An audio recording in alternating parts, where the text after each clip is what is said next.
जय हिंद दोस्तों। अजीत डोवल भारत के जेम्स बॉन्ड।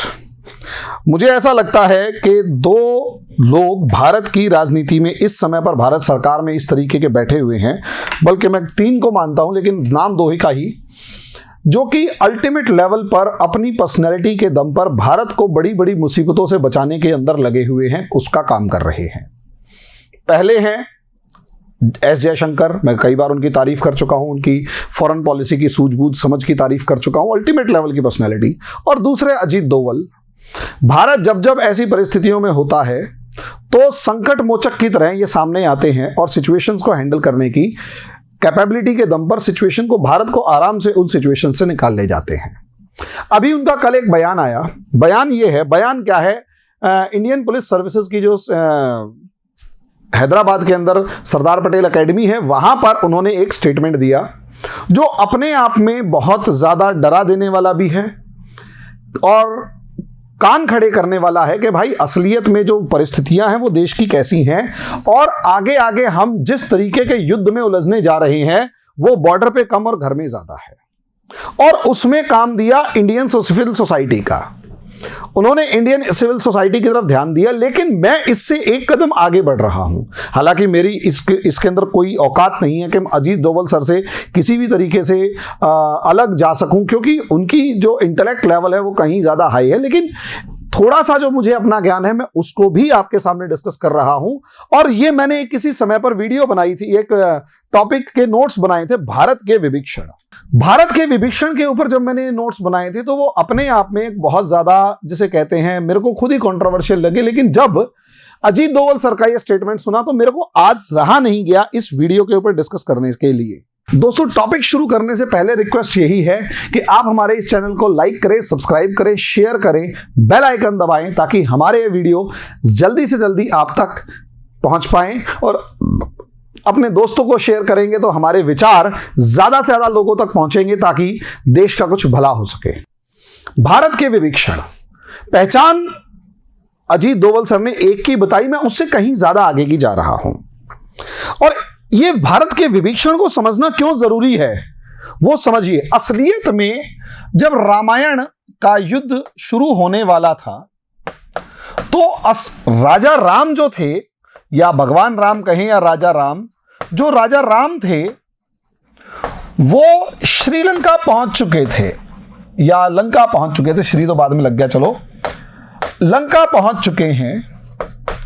और जब वो लंका पहुंच चुके हैं तो भगवान राम भले ही भगवान हैं, उनके पास या तो वो बिल्कुल ही भगवान के रूप में आए और सब कुछ जला के भस्म कर दें, और ऐसे में फिर एक तरीके से ऐसा होगा कि एक इंसान के सामने भगवान को अपना रूप में आना पड़ा और इंसान इतना ताकतवर हो गया है।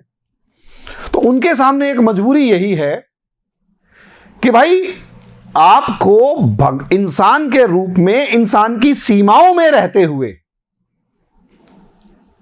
सामने रावण को हराना है, जिसकी 10 सर हैं, 10 बुद्धि, यानी इतना बुद्धिमान है कि जिसे 10 सर कहा गया, और किला इतना मजबूत है कि कुछ कहने की हद नहीं। एक से बढ़ के एक राक्षस, या यूं कहें शक्तियां और शक्तिशाली लोग जिनकी बुद्धि विकृत है, और वो इस किले की रक्षा कर रहे हैं, और वो रावण के वफादार हैं। हराना फिर भी है। तो आज जो हम 4th जनरेशन वॉरफेयर की बात करते हैं, 4th जनरेशन वॉरफेयर की बात करते हैं, वो उन्होंने उसी टाइम पर अपना ली थी। उन्होंने ये देखा, और यहां हनुमान जी जो हैं उन्होंने अपना रोल प्ले कर दिया। हनुमान जी ने अपना रोल इस तरीके से प्ले किया कि जब वो रात को लंका के ऊपर भ्रमण करते हैं, यहां मैं इंडिया पे आऊंगा, लेकिन इंडिया पे आने से पहले युद्ध की मानसिकता तो समझिए कि जब दुश्मन भले ही कितना मर्जी चालाक हो, और फिर भी अगर उसकी जड़ें कमजोर हो और अंदर से खोखला हो गया हो, और अंदर से खोखला होने का मतलब उसकी सारी कमजोरियां दुश्मन को मालूम हो, तो यकीन मानिए सामने वाला शासक जो जितना मर्जी ताकतवर है, आप जो हैं वो पंगु हो जाते हैं और सामने वाला आपकी कमजोरियों का फायदा उठाकर आपकी धज्जियां उड़ा देता है। यहां पर यही था, हनुमान जी ने विभीषण को देखा और शायद विभीषण राम जी की लॉयल्टी दिखाने के लिए अपने दरवाजे पर शंख बना देता है। हालांकि हमें तो विभीषण अच्छा लगेगा, लेकिन घर में कभी विभीषण नहीं चाहेंगे। राम राम लिख देता है, एक सिंबल था। हनुमान जी ने देखा, जाके मिल लिए तो सारी कमियां पता लगनी शुरू हो गई। बाद में विभीषण राम के कैंप में आ गया और राम जी के कैंप में आकर कभी कुंभकर्ण की कमजोरी बता रहा है, कभी मेघनाथ की, कभी अहिरावण की, कभी रावण की, कि भैया 10 सर को काटने से कुछ नहीं होगा, तुम कहां उलझ रहे हो, नाभि में मारो जहां से सोर्स ऑफ एनर्जी है। अब आ जाओ प्रेजेंट वॉरफेयर पे। India is a strong country, India powerful है, लेकिन इंडिया अगर आप देखते हैं तो एक तरफ चाइना है जो ताकतवर है और दूसरी तरफ पाकिस्तान है जो आज के दिन इंप्लोड होने की सिचुएशन में है कि अंदर ही विस्फोट कर लेगा। सुसाइड बॉम्बर है, खुद ही मरेगा, दूसरे वाले को नुकसान हो या ना हो, खुद तो मर ही जाने वाला है। इंप्लोजन के ऊपर बैठा हुआ पाकिस्तान। अब पाकिस्तान और चाइना, यहां इंडिया है, स्ट्रॉन्ग आर्मी है, इसमें कोई शक की बात नहीं है, न्यूक्लियर पावर्ड है, कोई शक की बात नहीं है,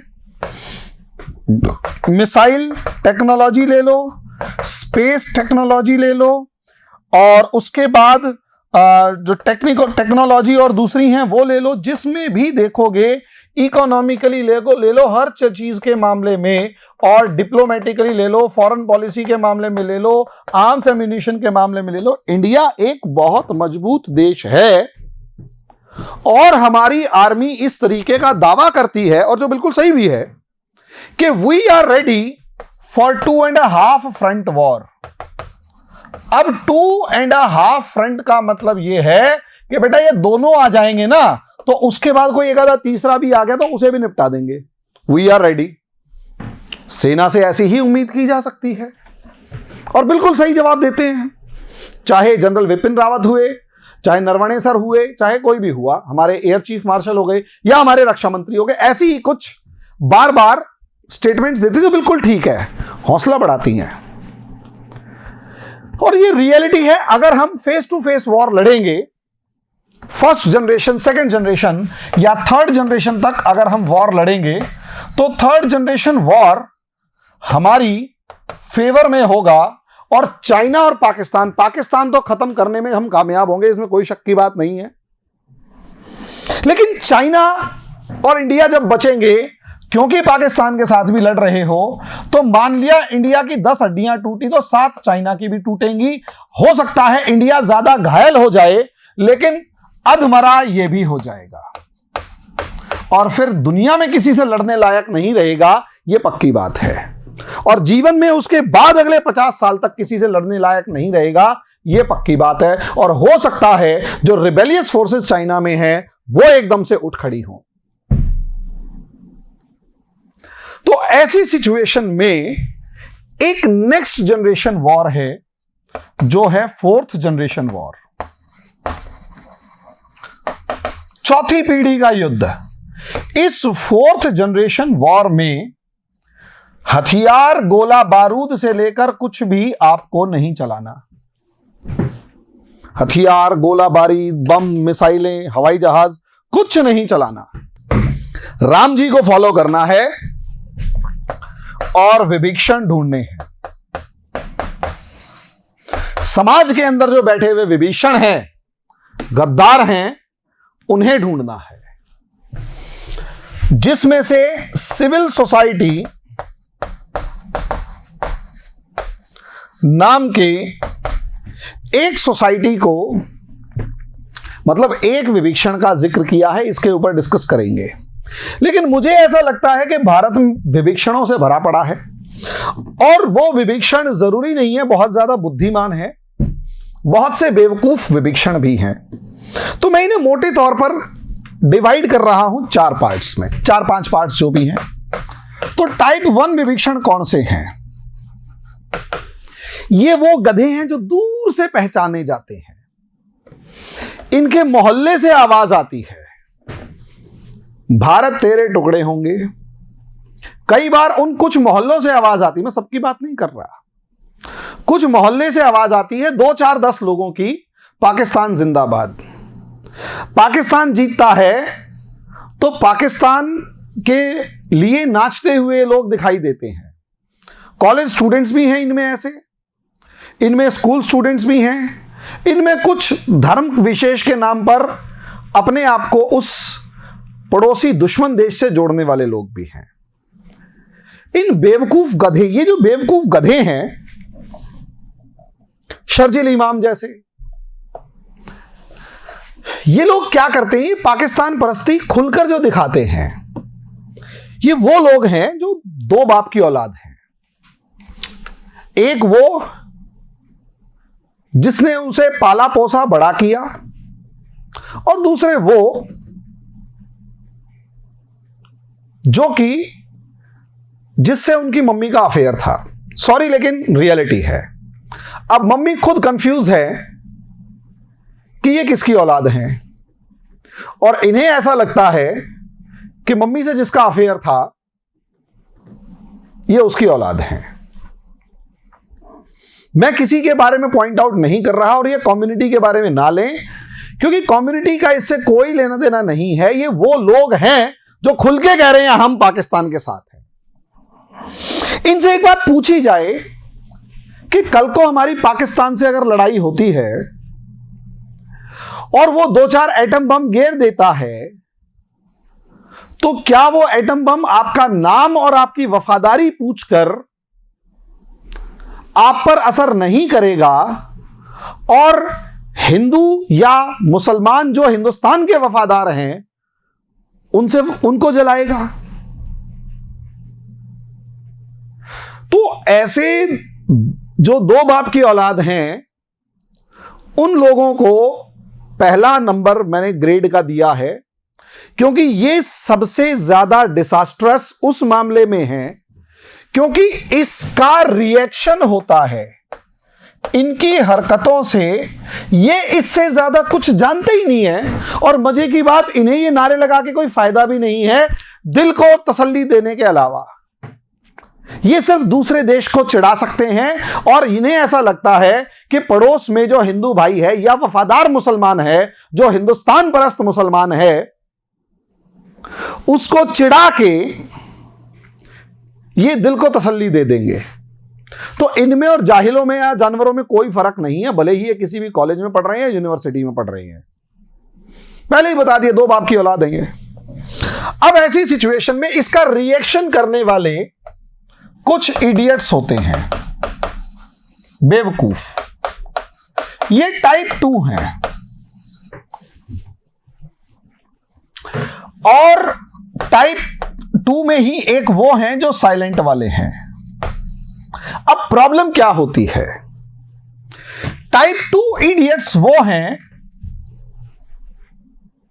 ये इडियट्स हैं, and they are equally responsible to destroy our country.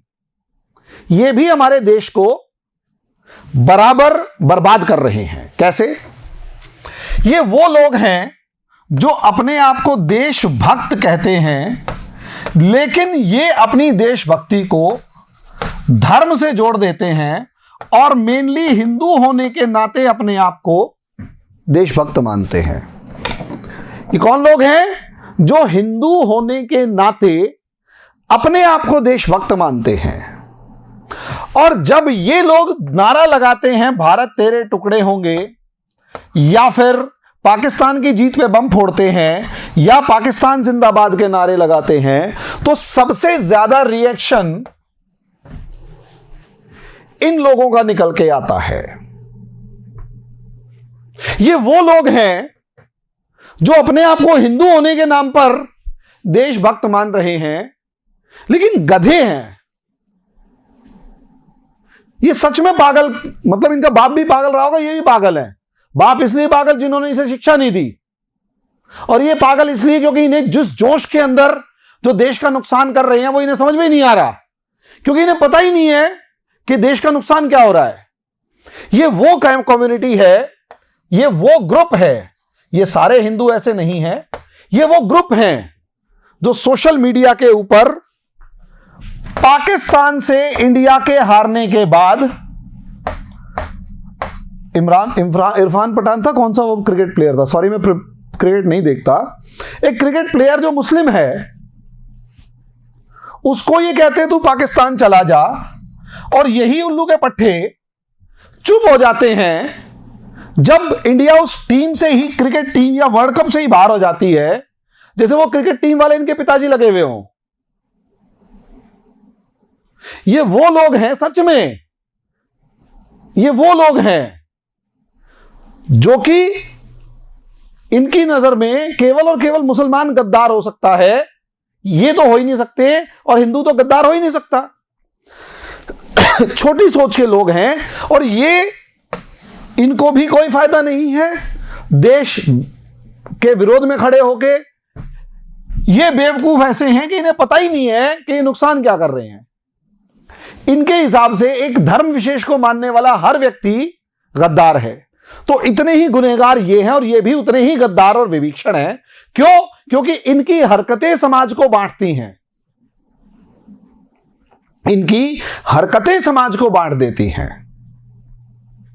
और इसी टाइप में एक तीसरा टाइप भी आता है जो साइलेंट है, और ये खासकर साइलेंट मुस्लिम कम्युनिटी वाले हैं। ये वो लोग हैं जो जेन्युइनली भारतवासी हैं, भारत के लिए वफादारी है, भारत में जीना, भारत में मरना है, इनका कंसेप्ट भारत के लिए क्लियर है। लेकिन समस्या इनके साथ यह है कि जब ये लोग पटाखे फोड़ रहे होते हैं तो ये लोग चुप लगा जाते हैं, और इन जैसे गधों पर एक इंप्रेशन ऐसा पड़ता है कि ये इनको सपोर्ट कर रहे हैं।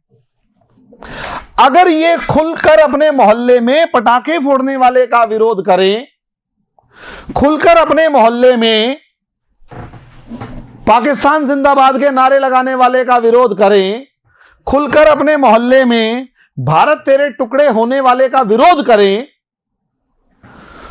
तो ये एक बहुत बड़ा देशभक्ति का या देश को समर्थन करने का काम करेंगे, क्योंकि इनकी एक्टिविटी से ही यूनाइटेड इंडिया आगे बढ़ेगा। भारत में एकता बढ़ेगी। लेकिन ये चुप हैं, और इनको चुप रहने के लिए मजबूर इन बेवकूफों की हरकतें कर देती हैं, क्योंकि इनके लिए ये लोग जो वफादार हैं वो भी इनके बराबर हैं। और यही एक हिंदुस्तान की सबसे बड़ी विडंबना है कि ये आपस में समाज को विभाजित करने का काम कर देते हैं, और रिएक्शन देके ये मजे लेने के लिए। और इनमें से बहुत से कौन हैं? इनमें बहुत से पाकिस्तानियों से पैसे लेते हैं, और क्या, बहुत से पाकिस्तानियों से पैसे लेते हैं। उन्हें पता है कि अगर हम नारे लगाएंगे तो बहुत से इसमें भी ग्रुप में भड़क जाएंगे, और ये तो फिर रिएक्शन देंगे ही देंगे। और रही सही कसर, वो जो क्रिकेट प्लेयर है, मुस्लिम क्रिकेट प्लेयर है, उसको अगर कह के ये और ज्यादा भड़काए तो मजे की बात हो सकता है, वो जो फेसबुक और इंस्टाग्राम पे प्रोफाइल्स हैं, ट्विटर पे जो प्रोफाइल्स हैं, वो पाकिस्तानियों ने ही या चाइनियों ने ही बना रखी हो, जो जानबूझकर ऐसा ट्वीट कर देते जिससे ये भड़क जाते हैं। और जब ये भड़कते हैं, बेवकूफ होते हैं, तो बस तो जाल में फंस गए। यही तो फिर 4th जनरेशन वॉर है कि या तो कुछ पैसे इन्हें दे के नारे लगवा दो, बहुत बड़ा सेक्शन यहां उठ खड़ा होगा, और कुछ बेवकूफों को यहां पर फेक प्रोफाइल से नारे लगवा दो, तो ये बेवकूफी खड़ी हो जाएगी। दोनों विभीषण हैं, ये आपस में लड़ रहे होंगे, चाइना पाकिस्तान वाले मौज ले रहे हैं तसल्ली से कि आहा हा हा आनंद आ रहा है, हिंदू मुसलमान लड़ रहा है। और क्या, ये है टाइप 2। अब एक टाइप 3 टाइप भी है, टाइप 3 भी हो गई है, टाइप 4 भी है। टाइप 4 क्या है? टाइप 4 वो लोग हैं जो पढ़े लिखे तो हैं, समझदार भी हैं, बहुत ज्यादा रिएक्शन भी नहीं देते, देशभक्त हैं, सब कुछ है, लेकिन बेवकूफों की एक फौज इनमें भी है जिनके लिए इनकी जो जाति है वो देश से बड़ी है, इनका जो धर्म है वो देश से बड़ा है, इनका जो क्षेत्र है वो देश से बड़ा है, इनकी जो प्रजाति है वो रेस जो है वो देश से बड़ी है। अपनी गाड़ी के पीछे जाति का नाम लिखवा के घूमेगा ये। आपको पता है जब ये लोग जाति का नाम लिखवा के घूमते हैं तो इनकी मानसिकता क्या है कि हम वॉरियर हैं, मेरे से पंगा मत लेना। इन्हें जाति पे प्राउड है। अब क्योंकि इन्हें जाति पे प्राउड है तो दूसरे वाले को अपनी वाली पे है, और जब दोनों वालों को अपनी वाली पे और छोटी सी बात हो गई तो दोनों लड़ेंगे, और जरा सी बात के ऊपर एक जाति दूसरी जाति से भिड़ जाती है, और जब वो एक जाति दूसरी जाति से भिड़ती है सोशल कॉन्फ्लिक्ट क्रिएट होता है, डिवाइडेड सोसाइटी, विभाजित समाज। अबे हिंदुस्तान हारा क्यों था? जितने इन्वेडर्स आए, चाहे शक कुषाण पार्थियन आए, चाहे गजनी गौरी आया, चाहे उसके बाद कोई भी आया, अंग्रेज आए, क्यों हारे? बटा हुआ समाज था, विभाजित समाज था। बटा हुआ और विभाजित समाज कभी भी दुनिया की कोई जंग नहीं जीत सकता। और अगर आप अपनी जातियों को, अपने धर्म को, अपने क्षेत्र को देश से बड़ा मानते हैं तो आप देश के दुश्मन हैं। अपनी जाति को अपने पास रखो। आप देश के दुश्मन हैं, मेरी नजर में तो हैं, और हैं क्योंकि आपकी इन हरकतों की वजह से समाज विभाजित हो रहा है। इनकी भावनाएं बड़ी जल्दी आहत हो जाती हैं। फिल्म बनी, भावनाएं आहत हो गई। पद्मावत में भावनाएं आहत। मैंने पद्मावत देखी और उस पद्मावत के अंदर जितना बुरा रोल एक ब्राह्मण का दिखाया उतना तो किसी का दिखाया ही नहीं। मैं खुद ब्राह्मण हूं, मैं जानता हूं, और मैं बड़ा खुश हुआ। ठीक है, खुश इसलिए हुआ कि बेवकूफ है ये सारे, लड़ कहां रहे हैं, मामला कहां था और बेवकूफ कहां है। गुस्सा भी हुआ, खुश इसलिए हुआ कि सच्चाई दिखाने की कोशिश करी, गुस्सा इसलिए हुआ, नाराजगी इसलिए थी कि बेवकूफ जो थे, जिसको शोर मचाना चाहिए था वो चुप बैठा हुए हैं, और जो चुप बैठे, जिनको जो शोर मचा रहे हैं असलियत में तो दोनों की वीरता दिखाई है, लेकिन राजनीति करनी है, क्षेत्रवाद है। तो ये समाज के दुश्मन हैं जो अपनी जाति को हर चीज से आगे रखते हैं, समाज को बांटने का काम करते हैं। और इनसे ऊपर एक टाइप 5 भी है, इनके नेता, जाति और धर्म आधारित नेता, जाति धर्म आधारित नेता। ये गधे जो है ना, ये गधे, उल्लू के पट्टे, जाति और धर्म की राजनीति करने वाला हर नेता यही है। ये लोग अपनी छोटी छोटी जो इनकी अपनी छोटी छोटी जो इनकी जिसे कहते हैं लालसा होती है, फायदा होता है, इस छोटे छोटे फायदे को, इस छोटे छोटे फायदों को ये लोग फायदा उठाने के लिए दंगा करवाते हैं, लड़ाई करवाते हैं, भड़काऊ भाषण देते हैं, तोड़फोड़ करवाते हैं, मिसगाइड करवाते हैं, क्योंकि इनको लगता है कि जब दंगा होगा, लड़ाई होगी, हम अपने लोगों के बीच जाकर खड़े होंगे और एक मैसेज देंगे, मैं तुम्हारा नेता हूं। और ये गधा जो वो जाति का और धर्म का नेता होता है, ये और कुछ नहीं करता, एक तरीके की सेना बना लेता है। ये सीआर है, सीआर गधा नहीं है, ये भेड़िया है जो अपनी जाति का नेता बनके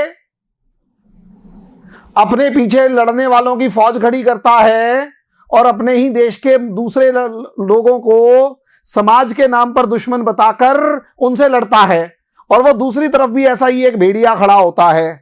ये दोनों भेड़िए हैं, ये अपने बेटों को तो उस लड़ाई में कभी लेके नहीं आएंगे, आम ऐसे टाइप 4 के बेवकूफों की फौज बनाकर आपस में लड़ेंगे। और जब ये टाइप 4 के नेताओं की फौज बनाकर आपस में लड़ेंगे, टाइप 4 के बेवकूफों की, तो भड़का के ये तो भाग जाएंगे, ये लोग मरते हैं और जाति धर्म क्षेत्र के नाम पर आम आदमी लड़ता भिड़ता मरता रहता है, देश का विभाजन होता रहता है। और सरकार जिसे इकोनॉमिक प्रोग्रेस की तरफ ध्यान देना चाहिए, वो इनके मुद्दे सुलझाती रहती है और इसे इसका फायदा वोट बैंक के रूप में मिल जाता है। ये वो भेड़िए हैं, ये वो सियार हैं जो हमारे आम आदमी को बेचते हैं वोट के नाम पर कि मेरे पीछे 50,000 वोट है, ला एक वोट के 500 रुपए, 2.5-3 करोड़ 5 करोड़ रुपए जेब में, वोट इंश्योर किए, काम खत्म। ये वो लोग हैं। और जब ये लोग इस तरीके के हैं तो सबसे बड़े विभीषण और गद्दार तो यही है जो समाज को विभाजित करे रख रहे हैं। समाज आपस में छोटी छोटी बातों के ऊपर लड़ रहा है, भड़क रहा है, मामला कुछ हो या ना हो, अमरावती जल रहा है। मामला कुछ हो या ना हो, बंगाल में दंगे हो रहे हैं। मामला कुछ हो या ना हो, बेंगलोर जल रहा होता है, दिल्ली में दंगे होते हैं। ये वो सियार हैं, ये वो भेड़िए हैं जो जाति धर्म क्षेत्र भाषा इसके नाम पर लोगों को भड़काते हैं, समाज का विभाजन करते हैं। ये और बड़े विभीषण हैं, घाघ हैं ये लोग। लेकिन इन सबसे बड़ी क्वालिटी, इन सबसे बड़ी कैटेगरी एक और है। ये जो कैटेगरी है इसे हमारे अजीत डोभाल सर ने सेट किया है। ये लोग आपके और हमारे हैं, हमारे बीच में हैं, लेकिन असलियत में ये सियार हैं। ये सियार हैं, ये वो लोग हैं जो पेटा की तारीफ करेंगे, एथिकल ट्रीटमेंट ऑफ एनिमल्स, और अगले दिन मुर्गा खाते हुए, उसकी टांग खाते हुए फोटो डालेंगे। हां, इन्हें पता है बेवकूफ कैसे बनाना है कि तुम जानवर मत खाओ, मैं तो मुर्गा खाऊंगी। ये वो लोग हैं जो संस्कृति के नाम पर, योग के नाम पर बहुत कुछ कर रहे हैं और हस्बैंड जो है वो ब्लू फिल्म बना रहा है। ये वो लोग हैं, हां ये वो लोग हैं जो खुद पढ़ने लिखने की शिक्षा दे रहे हैं और बेटा ड्रग्स केस में है। लेकिन ये वो दिख रहे हैं, बस इनमें से कुछ ये सियार इसलिए क्योंकि इनकी कमियां सामने आ गई हैं। भेड़ की खाल ओढ़े बैठे जो सियार है ये वो लोग हैं। लेकिन इनमें भी, यानी ये इनके नेचर को बता रहा है कि भैया ब्लू फिल्म के धंधे को ढकने के लिए मैं योग सिखा रही हूं, लोगों को मैंने मार दिया इसलिए मैं ह्यूमन के नाम पर कोई संस्था चला रहा हूं। बेटा ड्रग्स लेता है, उस चीज को ढकने के लिए मैं बच्चों को प्यारी प्यारी बातें समझा रहा हूं। ये वो लोग हैं जिनकी सच्चाई सामने आ गई है। लेकिन असलियत में जो अजीत डोभाल सर का डर है वो और ज्यादा खतरनाक है। उन्होंने जिस तरीके से या जिस तरफ इन्होंने इशारा किया उसे समझिए। वो इशारा ये है कि ये सिविल सोसाइटी असलियत में इंडिया की जो डेमोक्रेटिक सिस्टम है और डेमोक्रेसी के अंदर जो जुडिशरी है उसका किस तरीके से मिसयूज किया जाता है गवर्नमेंट के कामों को तरक्की करने को रोकने के लिए, और कैसे इस डेमोक्रेसी की वैल्यूज यानी इनके जो मूल्य हैं उनको इस्तेमाल किया जाता है सरकार को पंगु बनाने के लिए, बंधक बनाने के लिए। अगर आप देखोगे तो उड़ीसा के अंदर पॉस्को मामला था। पॉस्को मामला क्या कि पॉस्को के अंदर भाई 2000 के आसपास 50,000 करोड़ रुपए का इन्वेस्टमेंट करने को तैयार है कोरियन कंपनी। भारत में 50,000 करोड़ रुपया आ कैसे जाए? पर्यावरण, पूरे उड़ीसा का जीर्णोद्धार हो जाता। 50,000 करोड़ रुपया अगर उधर आता, वहां के लोगों का जीर्णोद्धार हो जाता, लेकिन नहीं, लोग भूखे मरते रहे, जंगल बचा रहना चाहिए। लोग मर रहे हैं, भूखमरी है, गरीबी है। लेकिन इन्हें मान लिया चाइना जैसे किसी कंपनी ने, किसी देश ने इन्हें पैसा दिया कि एक काम करो, जाओ जरा, कहां जाओ? कोर्ट, धरने पे बैठ जाओ, सड़क रोक दो, कोर्ट चले जाओ। कोर्ट जो है पता है 10 साल में मुकदमे का फैसला करेगी। 50,000 करोड़ रुपए लेके बैठी हुई कंपनी 10 साल तक इंतजार थोड़ा ना करेगी। वो कहेगी go to hell India. POSCO गई, उड़ीसा कमजोर है, वहां पर नक्सलवादी। स्टरलाइट कॉपर का मामला, भारत को 5 लाख करोड़ रुपए से ज्यादा का कॉपर पाकिस्तान से मंगाना पड़ा, क्योंकि कुछ गद्दार साले ऐसे थे। हाँ, मैं वर्ड यूज करता हूं, मुझे कोई फर्क नहीं पड़ता, मैं तो और गंदे वर्ड यूज करना चाहूंगा इन लोगों के लिए। मेरे देश का नुकसान करते हैं कि जी कुछ पर्यावरण को नुकसान हो रहा है। पाकिस्तान को तो होगा नहीं पर्यावरण का नुकसान, चीन को भी नहीं होगा, तुम्हारी पता नहीं क्या अम्मा को नुकसान होते रहते हैं। बंधक बना के बैठ जाते हैं। प्रोटेस्ट कर दिए, ठीक है जी, अब ये प्रोटेस्ट करेंगे, अब उसके बाद क्या होगा? हम नहीं मानते जी, कोर्ट का फैसला भी नहीं मानेंगे, बंद करवा के माने 5 लाख करोड़ का आपको कॉपर मंगाना पड़ा है 1 साल, 10 साल के अंदर अंदर। यानी हर साल 50,000 करोड़ रुपए आपको पाकिस्तान को देने पड़ रहे हैं कि भाई कॉपर दे दे। और आपकी जो प्रोडक्शन कॉस्ट बढ़ रही है वो अलग, और आपके देश में जो अनएम्प्लॉयमेंट बढ़ा उसका तो कहना ही क्या। ये विभीषण है देश के, गद्दार हैं ये लोग, असली खतरा इनसे है।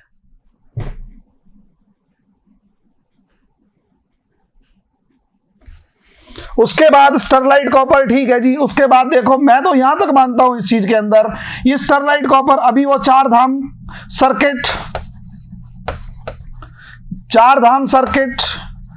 असलियत में इस चार धाम सर्किट के मामले को आप समझ रहे हो दोस्तों क्या है? सरकार जिस चीज को नहीं बताना चाह रही थी, इन कोठे की औलाद वाले सिविल सोसाइटी वाले लोगों ने क्या किया? ये जो सिविल सोसाइटी की, जिसने इसके अंदर पर्यावरण की अपनी ऐसी तैसी कराने के लिए उन्होंने किया, सरकार के मुंह से निकलवा ली।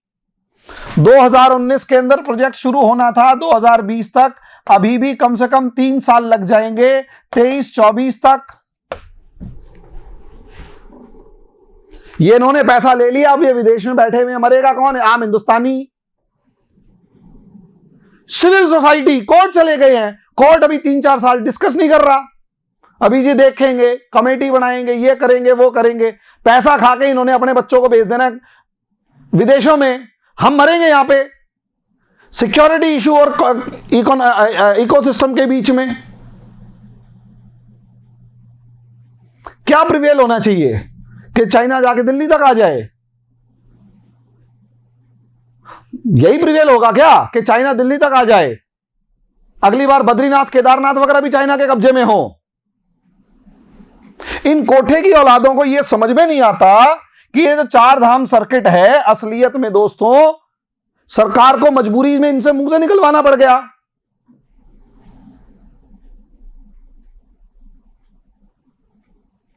सरकार को मजबूरी में इनके मुंह से निकलवाना पड़ा, सरकार को बोलना पड़ गया कि भैया बॉर्डर तक हम मिसाइलें कैसे लेके जाएंगे, बता तो दो। असली गद्दार ये लोग हैं, घुन की तरह देश को खा रहे हैं, घुन की तरह खोखला कर रहे हैं। और सरकार के कदम जब आगे बढ़ाना शुरू करती है तो सांप की कुंडली मार के बैठ जाते हैं पैरों के ऊपर। हर मामले को 5-7-10 साल लेट कर देते हैं, और सामने खड़ा हुआ है चाइना। ये हमारे देश की सबसे बड़ी समस्या है। ये गद्दार हैं, सबसे बड़े गद्दार, सबसे खतरनाक जहर जो देश के अंदर है, असली विभीषण ये लोग हैं। अगला लेवल, और मुझे कोई बड़ी बात नहीं है, इसी सिविल सोसाइटी को अगर आप थोड़ा सा और देख लो, अगला लेवल क्या है? अगला लेवल आपको साफ नजर आएगा। पहला, अगले लेवल के अंदर शाहीन बाग, सड़क बंद करके बैठ जाओ, बात ही मत करो, वापस लो वरना तो हम नहीं जाते। मैं शाहीन बाग को हमेशा क्रिटिसाइज करूंगा। सड़क बंद करके बैठ जाओ, आप नहीं जाओगे, फ्रस्ट्रेट कर दो सोसाइटी, दूसरी जो मेजॉरिटी सोसाइटी है उसे इतना इरिटेट कर दो कि ना चाहते हुए वो धक्का मुक्की भी कर दे, फिर बहाना मार के मारो, लड़ो। आम आदमी खिलौना, बेवकूफ, पीछे खड़े हुई ऐसे ऐसे लोग जो भड़काते हुए नजर आ रहे हैं। सामने बिठा दो चार दादियों को, कॉन्स्टिट्यूशनल मैटर पे पता ही नहीं। सुप्रीम कोर्ट जिनको इंटरलॉक्यूटर्स को भेजो, उनसे बात ही मत करो, इरिटेट कर दो। और पुलिस डंडा चलाए तो भावनाएं भड़का दो, देश की ऐसी तैसी मार दो। और ऐसे में जरूरी नहीं है वो शाहीन बाग, वो स्टूडेंट मूवमेंट चलाने वाले टीचर्स, वो भी ऐसे ही हैं। इनके टीचरों की दुकानें नहीं चल रही थी, ऑनलाइन कोर्सेज नहीं बिक रहे थे, तो बड़े बड़े टीचर आके student movement, student movement, student movement. पता लगा कि जी जिस तारीख को स्टूडेंट मूवमेंट शुरू हुआ, उस तारीख को बॉर्डर के ऊपर टेंशन से इस हद तक थी कि कभी भी लड़ाई शुरू हो सकती थी। किसान आंदोलन भी, जी हम तो बात नहीं कर रहे। सरकार को पंगु बनाए रखो पंगु। सिविल सोसाइटी, सारी सिविल सोसाइटी खराब नहीं है, सारी सिविल सोसाइटी खराब नहीं है, लेकिन कुछ सिविल सोसाइटीज ऐसी हैं जिनको रिपोर्ट्स में भी, आईबी तक ने, कांग्रेस के जमाने की रिपोर्ट्स में यह माना गया है कि ये लोग देश को खोखला करने के नाम पर ही सब, मतलब खोखला करने पे लगी हुई है, और इन्होंने खोखला करने के नाम पर उस हद तक देश को बर्बाद कर रखा है कि कुछ कहने की हद नहीं। और फॉरेन फंडिंग लेते ही इसलिए हैं। अब ऐसों का क्या किया जाए? संभलना तो हमारे देश के लिए है ना। कम से कम हमारे आम आदमी जो मेरे इस वीडियो से सहमत हैं, वो कृपया करके ऐसे फालतू के प्रोटेस्ट में ना जाए।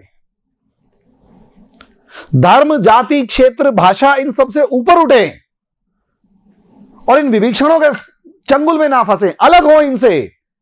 देश बर्बाद हो रहा है, देश बहुत क्रिटिकल सिचुएशंस में है। प्रेजेंस ऑफ माइंड आपका होना चाहिए। युद्ध के कागार पर है दुनिया, वर्ल्ड वॉर के कागार पर है। अब आगे आने वाले समय में क्या होगा वो वक्त बताएगा। आपको इस वीडियो के अंदर क्या क्या डिस्टर्बेंसेस लगी या जो भी प्रॉब्लम्स लगी उनके ऊपर डिस्कशन कर लेंगे। अभी के लिए इतना ही, धन्यवाद।